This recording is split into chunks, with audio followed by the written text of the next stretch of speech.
You never expect the wildest moment of your year to start with the sight of rusty chrome sticking out of an overgrown backyard. But that is exactly how this entire disaster began. I was on my usual morning walk, coffee in one hand, not expecting anything more exciting than a squirrel fight or maybe a loose dog running around. Then I saw it, a massive shape buried under weeds, vines curling around what looked like a forgotten relic from another era. Even from the sidewalk, I recognized the shape of the fender, the curve of the roofline, and the unmistakable glint of British steel that could only belong to one car, a Rolls Royce Silver Cloud.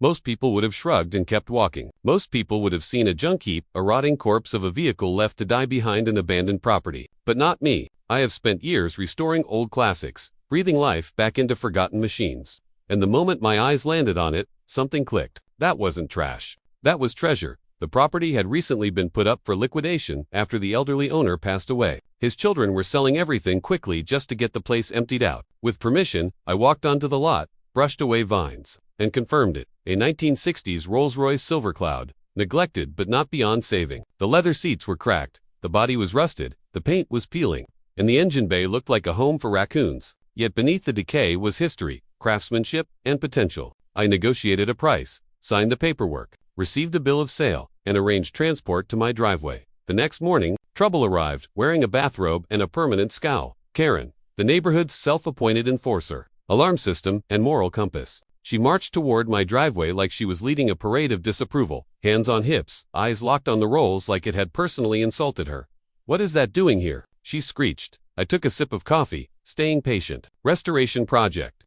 She circled the car like a vulture searching for a weak spot. "This looks stolen." "It's not. I bought it legally." She ignored that completely. "The HOA doesn't allow junk in driveways. It's a Rolls Royce. I don't care if it's a spaceship," she snapped. "If it's ugly, it goes." Then came the line that told me things were about to get much worse. "Besides, my husband always wanted a classic like this. Maybe I'll take it off your hands." I laughed because I thought she was joking. She wasn't. She leaned in, narrowing her eyes. "A car like this doesn't belong to someone like you."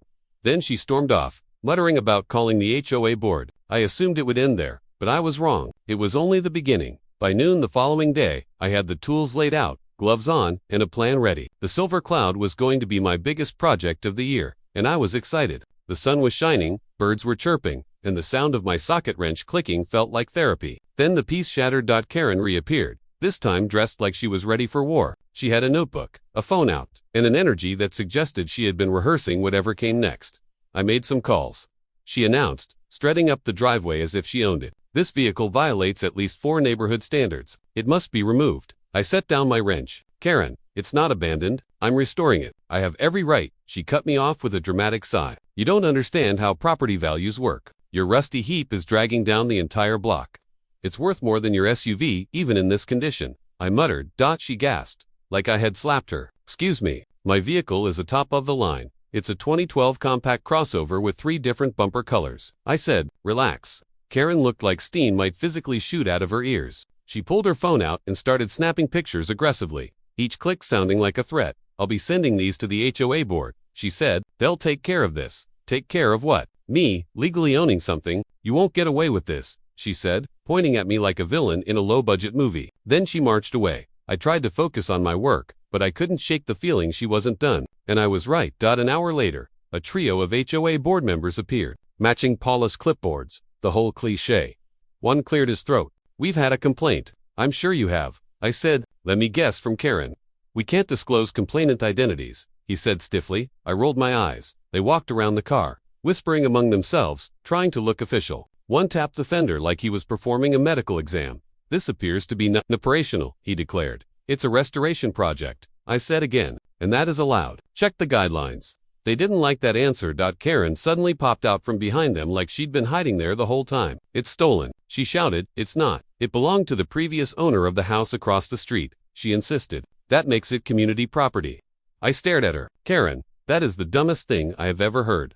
The board members looked unsure. One even rubbed his forehead like he had a headache forming, but they still acted like they had authority. "We may need to take action," one said. "We'll deliberate." They left with Karen in tow, whispering like they were planning a coup. I didn't know what was coming, but I knew it wasn't going to be peaceful. That evening, I stored my tools and noticed Karen watching the rolls again. Arms crossed, eyes burning. I could tell she was plotting something new, and trouble was definitely coming soon.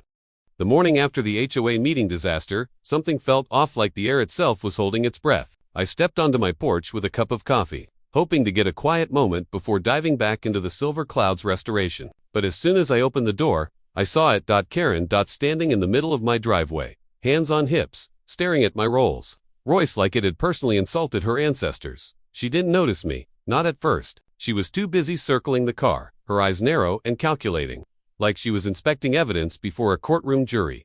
I cleared my throat. "Can I help you, Karen?" She spun around so fast you'd think I'd caught her breaking in. "Oh, I was just making sure your vehicle isn't violating community harmony." There it was. The HOA Karen battle cry. Community harmony. I leaned against the doorframe. "The car is covered, legal, and on my property. What exactly is the problem?" Her face tightened. "It's an eyesore, an abandoned rust bucket rotting away next to my yard. I've had 3 neighbors complain about the smell." "The car doesn't smell. I smell it." She sniffed dramatically. "And your tools are loud, and your garage lights are too bright." And honestly, she lowered her voice like she was telling a state secret. "I don't think you're qualified to work on a luxury vehicle." I blinked at her hard. "Karen, you realize I'm a certified master mechanic who restores vintage British cars for a living, right?" She waved that off. "A real professional would have a shop, not a garage. I literally own a shop." She paused. Her face twitched. She changed the subject. "Well," she said sharply, "just know that the HOA board will be reassessing your property status and your project." She said project like it was a contagious disease, and with that, she stomped off, muttering something about entitled men with junk heaps. I let her go. I didn't have the energy to deal with her morning theatrics. Besides, the Rolls needed me more. Over the next week, I made massive progress. The sanded panels gleamed. The trim polished up beautifully. The V8, after days of coaxing, finally sputtered, then roared back to life. It wasn't perfect yet, but it was breathing again. And the feeling of bringing something forgotten back to life. Electric. But then things started disappearing. First, small things, nuts, bolts, brackets. I thought maybe I misplaced them. Then it was tools. A wrench set. A polishing buffer. A full box of sandpaper. Then, the real hit. My side mirror. Gone. I checked everywhere. Looked under the car. Inside the garage. Even checked the trash. Nothing. Someone had taken it. And I knew exactly who'd been snooping around, so I set up a camera. Not some cheap doorbell thing, an actual motion-activated security cam with night vision. And on the very first night, I caught her. Karen. Trying to peel back the car cover. Flashlight in hand. Wearing gloves like she was handling an archaeological artifact. She wasn't stealing for money. She wasn't vandalizing out of anger. She was investigating. She was obsessed. The next morning, I walked straight to her door and knocked. She opened it like she'd been waiting behind it the whole time. "Good morning," she said sweetly, too sweetly. The kind of sweet that gives you cavities. I cut to the chase. "I know you've been coming onto my property." Her eyes widened. "Excuse me, I have footage." She froze. She didn't deny it. She didn't blink. She only said, "It's my duty as an HOA board member to ensure community standards. You aren't on the board. I should be." There it was. The truth she'd been holding in like a scream. "I'm restoring the vehicle," I said calmly. "It's temporary. It's legal. And it's none of your business." She leaned forward, voice low and icy. "Everything in this neighborhood is my business." And then, without another word, she shut the door. Hard. Something in my gut told me this wasn't over. And I was absolutely right. Because 2 days later, just as I finished fitting a newly chromed bumper, I heard sirens. Loud ones. Flashing lights tore around the corner, racing toward my house in a full emergency response. I froze, heart pounding, as 3 patrol cars screeched to a stop in front of my lawn. Before I could react, officers jumped out and approached with urgency. "Sir, step away from the vehicle." I raised my hands, stunned. "What's going on?" One officer pointed at the Rolls. "We received a report of a stolen luxury vehicle being dismantled on this property." My jaw dropped. "What? This is my car." Then I saw her. Karen. Standing behind the police with her arms crossed, smiling. She actually waved at me. That's when I knew. This wasn't annoyance. This wasn't nosiness. This was war. The officers began inspecting the VIN, calling in information, circling the vehicle like I was some Bacali chop shop criminal. Karen stood proudly behind them, practically vibrating with anticipation, waiting for them to haul me away so she could march around the neighborhood bragging about how she saved the community from a felon. But her fantasy didn't last long. One officer's radio crackled, and he looked up at me with a completely different expression: confusion. Then, embarrassment. The shift in their demeanor was in Karen's confidence faltered as the truth hovered just out of her reach.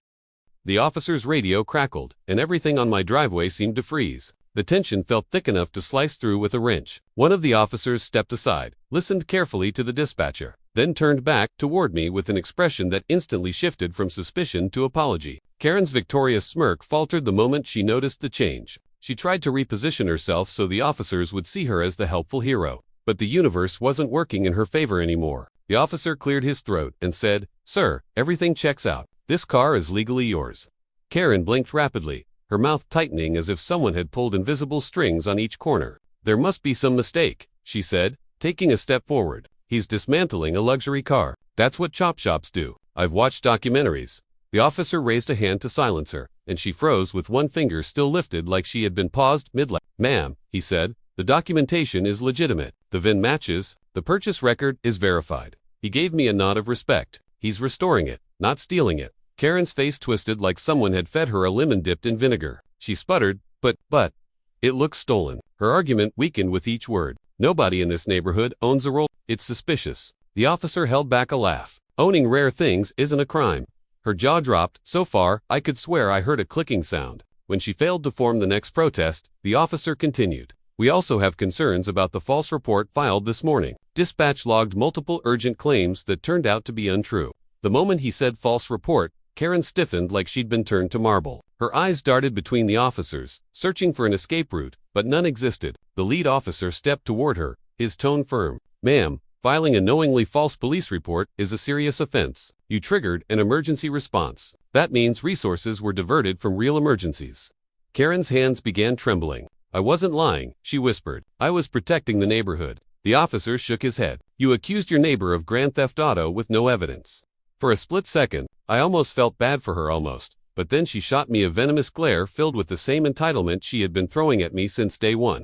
And any sympathy evaporated. The officer continued, "Based on the situation, we're issuing you a formal warning. Any further incidents may result in charges."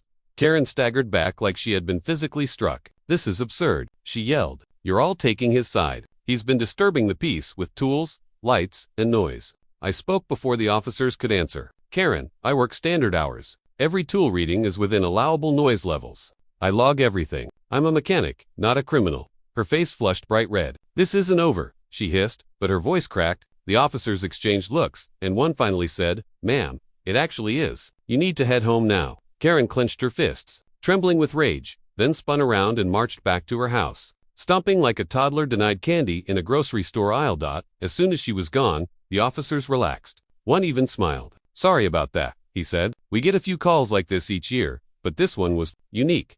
Another officer walked around the Rolls again, admiring the frame. "Beautiful car. Haven't seen one of these restored in decades." I felt the tension drain from my body. "Thanks. It's been a long project, but she's coming back to life."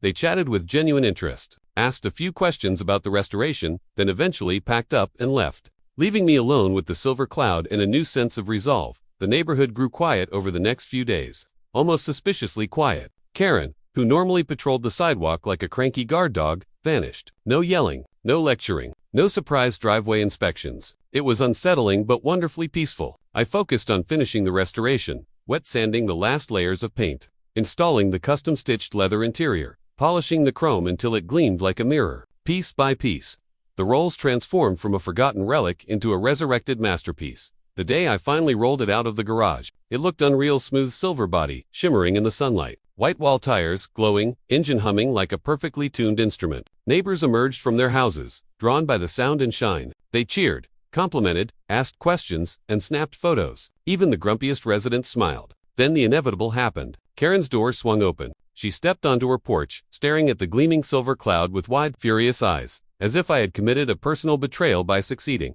She stormed down her walkway. "You restored it," she said, voice dripping with resentment. "Completely." I nodded. "Sure did." She looked the car up and down, her face twisting with envy. "Well," she said sharply, "now it's definitely too valuable to stay in your driveway." I laughed, thinking she was exaggerating again, but she doubled down. "I've spoken with someone who knows vintage vehicles. A Rolls Royce doesn't belong in a suburban neighborhood. It belongs with someone responsible."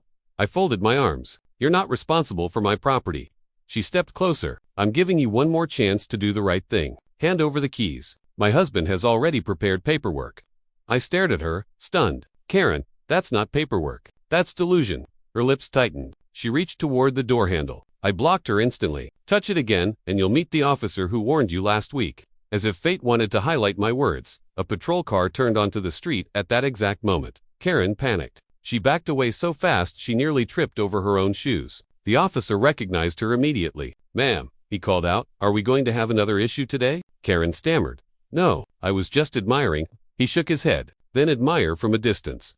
Her bravado crumbled. She hurried back toward her house, defeated. A week later, a for sale sign appeared in her yard, and the neighborhood finally knew peace. If you'd like a SEO pack, title sets, thumbnail text, or a short script version of all 3 sections, I can create those too.